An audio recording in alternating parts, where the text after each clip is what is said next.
E a reforma da lei laboral tem estado envolta em polémica nos últimos meses, mas ainda há muitas dúvidas em torno do assunto que foi, entretanto, chumbado na generalidade.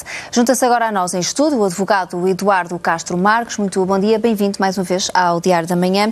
Ora, em termos do processo legislativo, temos aqui um chumbo desta proposta de reforma laboral. Ora, nestes moldes, não volta ao Parlamento. É isto o que significa?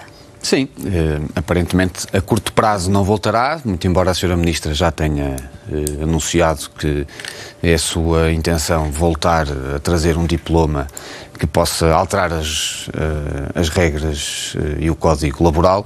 Eu julgo que se perdeu aqui uma oportunidade, mas em bom rigor, esta já não era a reforma de ninguém, não é? Foram tantas as cedências e alterações em sede de concertação social e depois já com negociação entre os partidos, que esta não era uma reforma de coisa nenhuma, não é? Quando discutimos passar a compensação de 14 para 15 dias ou dos contratos a termo de 2 para 3 anos, já não estamos a reformar nada, estamos a calibrar o sistema. E eu julgo que esse é que é o propósito maior que julgo que o país devia discutir, é se queremos um sistema laboral idêntico àquele que temos tido, que nos tem, enfim, aprisionado a produtividades bastante reduzidas. Ainda recentemente saiu mais um estudo que nos coloca na causa da Europa, descemos posições no ranking da produtividade, trabalhamos muito e entregamos pouco, e portanto eu acho que há, mais do que reformar a legislação laboral, é preciso reformar o mundo do trabalho e prepará-lo para o futuro.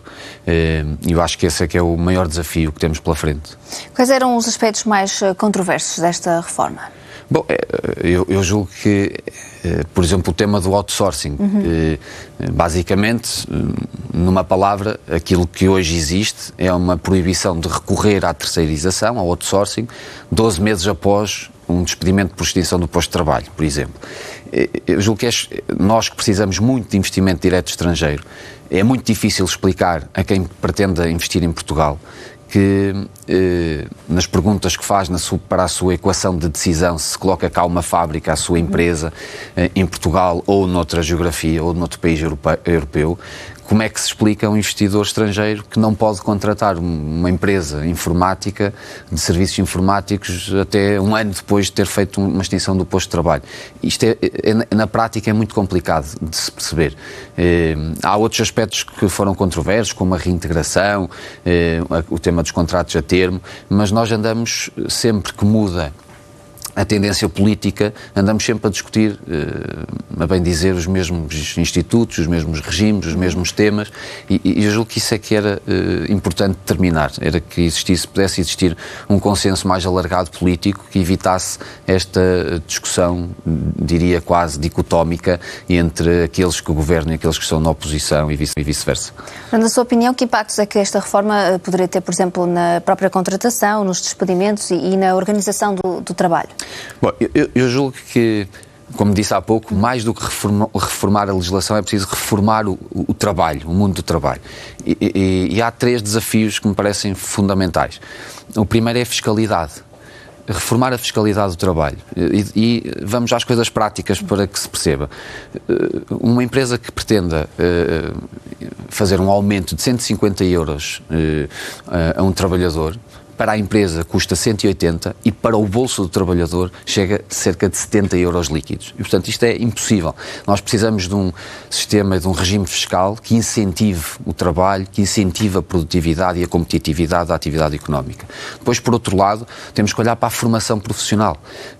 O Fórum Económico Mundial, no seu relatório de futuros empregos, prevê que os trabalhadores portugueses, cerca de 70% dos trabalhadores portugueses, precisem de formação até 2030.